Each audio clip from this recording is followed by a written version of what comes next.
Welcome back, everybody, to Let's Talk About Sleep, based on the book over my shoulder. There's the book, and there's a thing up there, where we're going to talk about sleep today, which we do every Wednesdays and Fridays.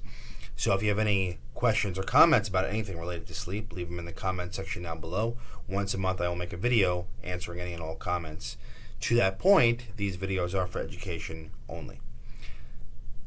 Let's get into the topic today. But before I do, I just want to say book number 2 is coming out. It's going to be called The Story of Sleep, the Story of Sleep, from A to Z. So it's kind of going to be like a list of almost, it's not going to be a dictionary, but it's going to be a quick, short, bite-sized entries on anything sleep related. Again, written for patients as well. So you may find this one more readable for kind of a quick pickup and read. So keep an eye out for that. It's coming out next year. I don't know exactly when, 2023, but I'll certainly let you guys know. All right. So today's topic is a thing called catathrenia. Okay, which is essentially it's groaning during sleep. So it can kind of manifest itself as that kind of sound. And while it is under-recognized, it's probably on the rarer side. Okay, certainly more rare than snoring. But I actually saw this on a flight one time. A fellow passenger was doing it, and kind of everybody was, turned their heads because it does sound very odd. Imagine all throughout a flight. There's no known physical harm with this, right? So it's not like a marker of something.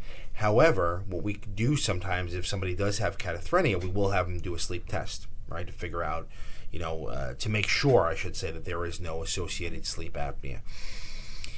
Typically, because it's not very well studied or well understood, we really don't have a defined treatment for it. But typically, what we'll do in a case like this is, you can have the person, you could try CPAP, okay, although I don't know if insurances would cover it, but that could help, again, pressurize the air coming in. There's some data to suggest things like breathing exercises and meditation may help, but because it's so underreported and probably not even that, probably very, very uncommon, the kind of the treatment paradigm, as it were, doesn't really exist much. Mostly it's reassurance, this is not a dangerous thing. But you could imagine, right? It can screw up a bed partner sleep. Also, there is some data to suggest that that there may be some associated unrefreshing sleep with this. But again, it's still one of those things where there's lots to be learned about it. And one comment I'll make is because these can sound somewhat sexual in nature, it has nothing to do with that. Okay, so to that point, actually, some people have suggested this happens during REM sleep, so when we dream, although there are reports it happens in non-REM sleep, so again, it's not super well known, but yeah, it's not based on anything that the person is dreaming about, in the sexual nature. So it's more of coming from down here vocally, but again, the beyond that, it's not very, very well known. There's a couple of case reports out there in the medical literature.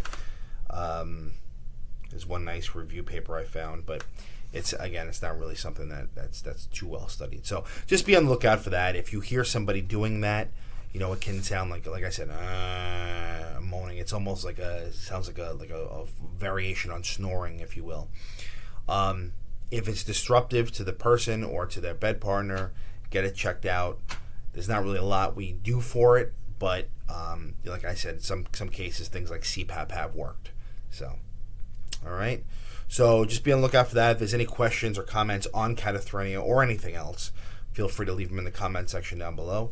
And until next time, everybody, sleep well.